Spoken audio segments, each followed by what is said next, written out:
Mak tengok drama cinta sebab dia nakkan emosi. Ayah tengok WWE sebab nak lepaskan tekanan. Dua-dua lari daripada realiti hidup yang sebenar pada ketika itu.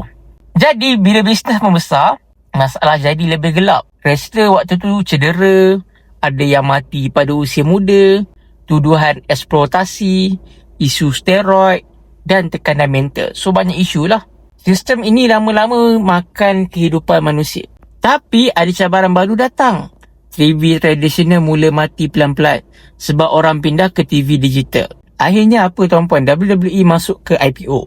Dapat tarik pelabur besar dan kini ada partner strategik daripada syarikat gergasi, Media Global. Jadi kenapalah pesaing ni suka nak tiru?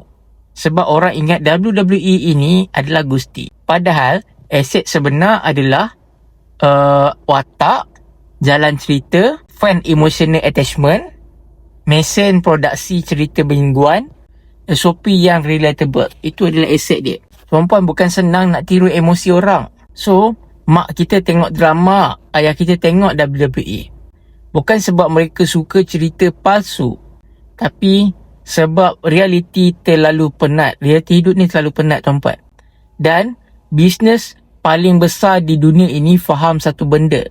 Manusia sanggup bayar untuk rasa sesuatu dalam hidup dia. Kalau bisnes kau pun cuma jual produk, kau sebenarnya sedang lawan harga. Kalau bisnes kau jual cerita dan emosi, kau bina empire yang besar. Diam sikit tuan-puan, kita fikir sama-sama.